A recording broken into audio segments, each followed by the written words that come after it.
What's up, guys? Welcome to the line change. Now, this is take 2.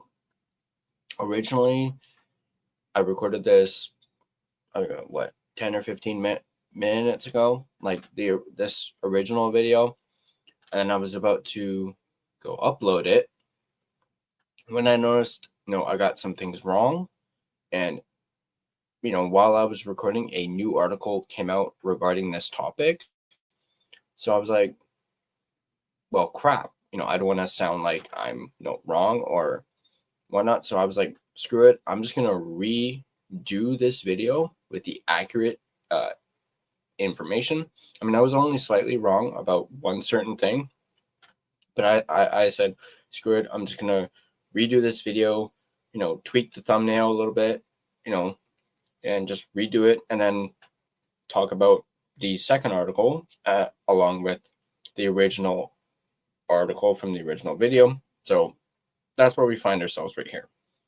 But before we dive into that, I'm going to give a big thank you and shout out to my sponsor, Gassy Jack Art, maker of that incredible artwork you see there behind me. You guys can check them out yourselves at gassyjackart.com, or you can check him out on Instagram as well at Gassy Jack Art. Trust me, you're going to want to see some of the stuff he does. It's absolutely incredible. He still has his end of season sale going on, so be sure to check that out as well. Once again, gassyjackart.com.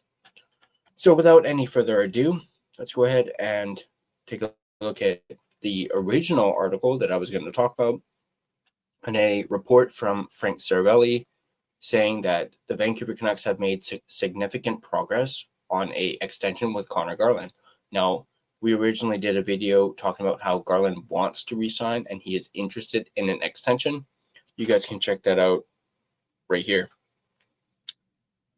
So we're going to go over this original article from our friends at Canucks Army, written by Tyson Cole, who goes on to say, on the eve of the 2025 NHL entry draft, Daily Faceoff's Frank Cervelli reported that the Vancouver Canucks have made significant progress on an extension with forward Conor Garland. And then this is what he said in his tweet earlier today, around, just before 4:00 p.m. Pacific time. He goes on to say, sounds like Canucks have made significant progress in extension talks with winger Conor Garland. He's not eligible to resign until July 1st, but Cervelli wouldn't be surprised to see it get over the finish line relatively shortly thereafter. And then the article goes on to, talk a little bit about Garland. Garland, 29 years old, is eligible for extension on July 1st, as we just mentioned. As he enters the final year of his contract, the former Arizona Coyotes 5th-round pick in the 2015 draft wouldn't make his NHL debut until the 2018-2019 season, making his debut in early December against the San Jose Sharks. Garland would finally find the back of the net in his 8th NHL game against the Colorado Avalanche. The American winger would spend the following 2 seasons in Arizona before he was shipped to Vancouver. On the day of the 2021 NHL draft, the Canucks packaged the 9th overall pick, which turned out to be Dylan Guenther, which is still hard to say as a Canucks fan. You can't help but think, what if we had actually kept that pick and drafted Dylan Guenther? Man, just imagine Dylan Guenther as a Vancouver Canuck. What if?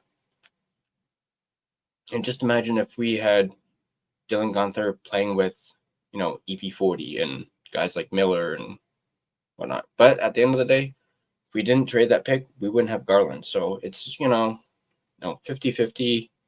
It also included a 2022 second-round pick, a 2023 7th-round pick, along with 3 salary cap dumps in Louis Eriksson, Jay Beagle, and Antoine Roussel in exchange for Garland and defenseman Oliver Ekman-Larsson, who a lot of Canucks fans don't really like right now because we're still paying him, even though he plays for the Maple Leafs now. But we ended up, obviously buying out OEL, and we're still, on the books for OEL's buyout, at least for the next couple of years. And that amount of money has increased over the next couple of seasons. So our fans aren't too pleased with that. Needing a new contract, the Canucks locked up Garland shortly after the trade, signing a 5-year, $24.75 million deal worth $4.95 million per year, so just under $5 million. During his first 4 years in Vancouver, Garland has been a steady contributor, scoring a low of 46 and a high of 52 points. He has become a heavily relied upon speedy winger who can play up and down the Canucks lineup, on the power play, or in a shutdown role. This news comes one day after TSN's Darren Dreger reported that the team was making progress on an extension with goaltender Thatcher Demko, who's also available to be extended on July 1st. Kiefer Sherwood is also extension eligible on Canada Day. Yes, if you guys are interested in the Thatcher Demko stuff, you guys can find a link to it. We did a video on it. You can find it right here. Canucks haven't been too active on the transaction market outside of trading for Oilers forward Evander Kane ahead of Friday's draft, but management is busy making sure they're set up in a prime position to extend the players already on the roster come July 1st. So there was the original article talking about Frank Saravelli's report, and later on, actually, as I mentioned while I was recording my original video, our good friend of the show, David Quadrelli of Canucks Army, went out there and put up an article talking about this. And, he basically is reiterating what Frank Saravelli has said. He also talks about Rick Dhaliwal of Donnie and Dolly, mentioning that basically Dhaliwal is corroborating what Frank Saravelli is saying. And he also gives us an idea of what that extension could possibly look like. And, Quads ends up going on to say the Canucks are expected to sign forward Conor Garland to an extension that could come in at 6 years and at 6 years, $6 million annually, according to Dhaliwal of Donnie and Dolly. He goes on to show the tweet from Dolly himself saying, sounds like Conor Garland extension in Vancouver could be 6 years and $36 million. And it goes on to talk about the Frank Saravelli article and report that the Canucks have made significant progress. Goes on to reiterate some of the things that we just talked about when it comes to Garland and the Canucks acquiring Garland. Talks a little bit more about his time with the Canucks. Goes on to say, over his 4 seasons with the Canucks, Garland has proven to be a solid middle six winger, capable of driving play on his own alongside Teddy Blueger and Dakota Joshua. Garland helped form one of the most dominant third lines in the league during the 2023-2024 season. Through 321 regular season games with the Canucks, Garland has tallied 75 goals and 120 assists. Goes on to talk about Garland will be 30 years old when the extension kicks in. Here's some quick cap math on the extension with regards to how much it will take up on the Canucks' books percentage-wise. Currently, Garland's $4.95 million takes up 5.21% of the cap. When the extension kicks in for the 2026-2027 season, a $6 million AAV takes up 5.76% of the Canucks' total cap space. By year 2 of the extension, when the upper limit rises to $113.5 million, Garland's $6 million cap hit would take up 5.28%. Along with Garland, Thatcher Demko, Kiefer Sherwood, Teddy Blueger, and Akito Hirose will all be eligible to sign extensions with the Canucks as of July 1st. The Canucks are believed to be interested in extending Demko, which we mentioned, as well, according to multiple reports. So there's that updated article from our good friend Quads. And it just really makes you, obviously, my thoughts on progress being made on a Conor Garland extension. Obviously, I'm happy about that. I'm pleased with it. I mentioned in our Conor Garland video, him wanting to resign. Hearing that obviously made me happy. I've made it known on this channel that I'm a big Conor Garland guy. I love Garland. He's scrappy. He's feisty, and he's speedy, as we mentioned. He for a guy his size, he plays a lot bigger, than he actually is. You look at Garland, you see his size, And then you're like, oh, that's a scrawny little guy. He doesn't play that way. He plays like a big body. He's not afraid to throw hits. He's not afraid to get up in your face. We all saw that with him and Zegras. We saw that with him and McDavid even. He doesn't put up with crap. And he'll get in your face and tell you how he thinks and how it is. And you just love having players like that on your team. Guys who are kind of like little shit disturbers. When I think about guys like that, obviously you come to mind about Brad Marchand. If we're talking Canucks, Matt Cook. Although Cook was, I believe, a little bit bigger than Conor Garland, but you get where I'm going with that. So yeah, I absolutely would love this deal.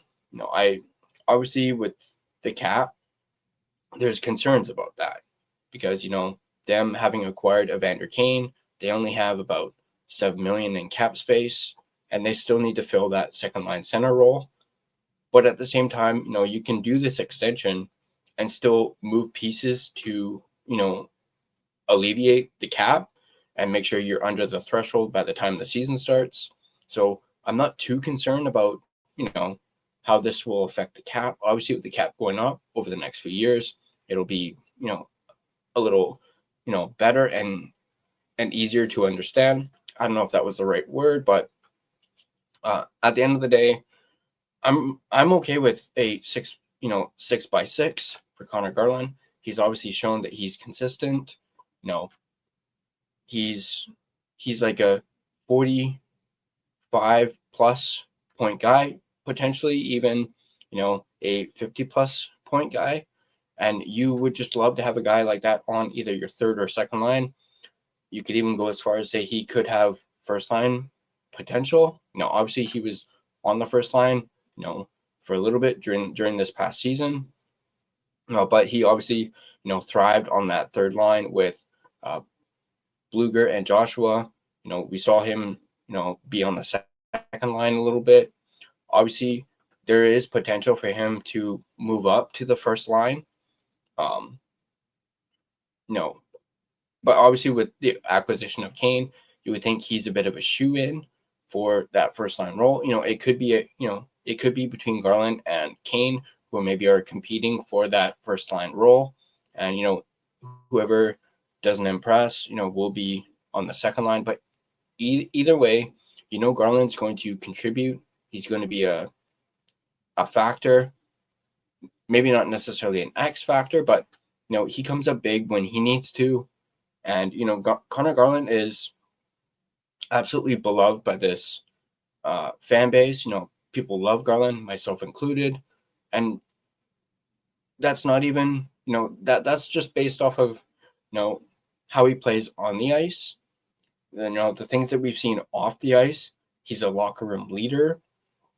I don't know if a lot of people take notice to this, but after every game, he's usually the one standing there at the bench, fist bumping people, probably saying like great game, yada yada, and just being you see that every single game. It's Garland who is the one doing that, and that just shows his leadership, and the fact that he prides himself on being a leader. And yeah, and you love to see that type of character in a person. And I think I've said it in that previous Garland video. I would not be one bit surprised if they put a letter on his jersey. I would not be surprised if he ends up with the A. If they decide to rotate the A. Obviously with Besser being on the way out, I could see Conor Garland sliding into that. Obviously, Myers would be another, but I could most certainly see Conor Garland rocking an A for the Vancouver Canucks this upcoming season. But I'm going to know what you guys think about this potential extension, 6 years, $6 million. How do you guys feel about not just the term, but the money? Like, what are you guys okay with paying Garland $6 million per year for 6 seasons? have you been happy, impressed with what he's contributed to the Vancouver Canucks, over the last 5 years with this team? Let me know in the comment section down below. Are you guys happy about this? Are you guys wanting this? Do you guys think they should be focusing on, team needs like a second line center, as opposed to re-signing people who are still like a year away from being a UFA? Let me know in the comment section down below what you guys think. And as always, if you guys like this video, be sure to hit that like button. If you want to stay up to date on all Canucks content, be sure to smash that subscribe button. I'm gonna, tomorrow is the draft. Unfortunately, I'm working, but I will do my best to get you information once I hear it. Maybe I'll do a couple of shorts. We'll see. But also make sure you turn on your notifications so you don't miss a single video. A reminder, you can find us on social media. You can find us on Facebook. Just search The Line Change to find our Facebook page. Find us on Instagram at The Line Change. You can find us on X at Line Change Fan. You can find us on TikTok at the.line.change.po. And feel free to give us a follow on all of our social media platforms. Also, if you prefer an audio version of this podcast, you can find us on both Spotify and Apple Podcasts. On Spotify, once again, feel free to give us a follow as well as rate and review us. It is greatly appreciated. But once again, let me know in the comment section down below what you guys think about this, Conor Garland extension. First off, what do you think about, them, possibly extending him? What do you guys think about the term and the money, the 6 years, $6 million that's being, reported by Rick Dhaliwal?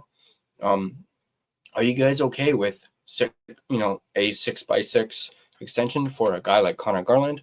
Do you guys want to keep Conor Garland around? I know there's been some talk about maybe using him as a trade piece to get that second line center. But yeah, let me know in the comment section down below what you guys think. Hey, regardless of what happens, I'm not going to give up on this team. As I mentioned before, I think they have a plan. Hopefully we get some, big news dropping tomorrow for the draft, maybe another trade, to finally get that second line center. Like I said, I'm not ready to give up on this team. I don't know if I'll ever give up on this team, but, I bleed blue. So once again, let me know in the comment section down below what you guys think about this development with Garland. And as always, I'll see you guys in the next video.